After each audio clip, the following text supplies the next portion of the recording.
आपने कभी सोचा है कि अगर डॉग आपके कपड़ों पे टच कर जाए तो क्या आप उन कपड़ों में नमाज पढ़ सकते हैं? इसी जो क्वेश्चन को लेके हम लोगों ने एक छोटा सा सर्वे किया, उसमें हम ये देखेंगे कि लोगों का ओपिनियन क्या है, और इस वीडियो के एंड पे हम लोग बताएंगे कि एक्चुअल क्या फैक्ट है इसके पीछे।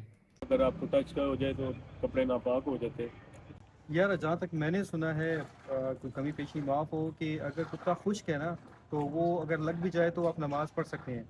हाँ, अगर कुत्ता गीला है या आपको उसकी थूक लग गई है या कुछ ऐसा गीला है मतलब वो ना या उसकी थूक लग गई है तो फिर आप पे वज़ू या गुस्ल या आपके कपड़ों को पाक होना लाजमी होता है। अंदाजे में अगर अगर आपका डॉगी कोई घर का पालतू है, वफादार है, फैमिली अगर होता है तो फिर अगर टचिंग वगैरह हो जाए छोटी मोटी तो मेरे हमें नमाज़ होनी चाहिए, कोई मेरे हमें कपड़े नहीं है। अगर कोई दूसरा बाहर का है ज़्यादा टचिंग होता है तो फिर मैं हम बोल जाए। बाकी छोटे बड़ा अगर घर का कुत्ता है तो टचिंग हो जाए तो नमाज पर कोई नमाज पढ़ सकते हैं।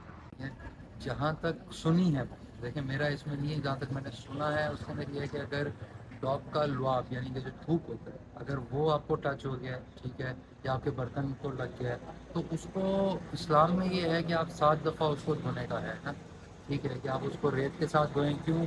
उसके अंदर कुछ ऐसे जरासीम होते हैं जो एक आधी दफ़ा धोने से नहीं हटते, जो साइंटिफिकली भी आजकल प्रूव हो चुका है, ठीक है। उसके अलावा कपड़ों को अगर वो वैसे टच हो गया है तो उसके बारे में मैं ज़्यादा कह नहीं सकता, क्योंकि हर मौलाना का एक अपना है, ठीक है।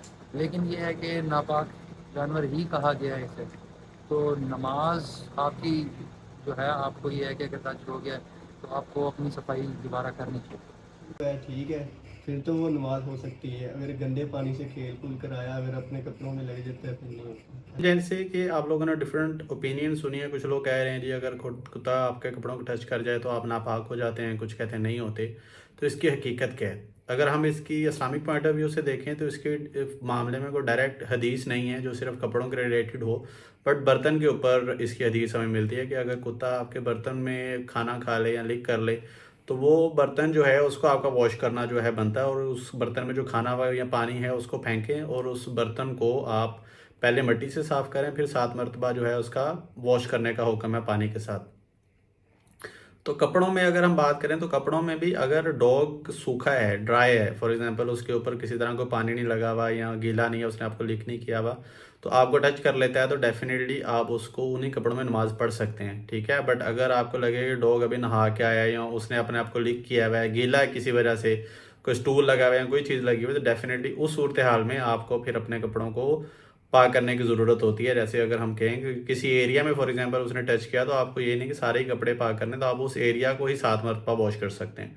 तो ये कुछ हकीकत है जो थोड़ी सी चीज़ें हैं हमें अपने जहन में बनानी चाहिए कि डॉग जो है, अगर most of the time dog डराए ही होते हैं और जब टच कर रहे होते हैं, बट उनके सलाइवा से मना किया गया, उसके भी पीछे हकीकत जो है मौजूद हैं, उसके बाद साइंटिफिक फैक्ट मौजूद हैं। सलाइवा अगर आपको लग जाता है, सलाइवा से बचने की एक हदायत है, वो हमारा ही फ़ायदा उसमें। अगर हम इस्लामी पॉइंट ऑफ व्यू को छोड़ भी दें, साइंटिफिकली देखें तो डॉग एक प्राइमरी होस्ट है रेबीज़ का। अगर आपको वो सलाइवा टच करता है तो चांसेस हैं कि वो आपको रेबीज़ ट्रांसफ़र कर सकता है।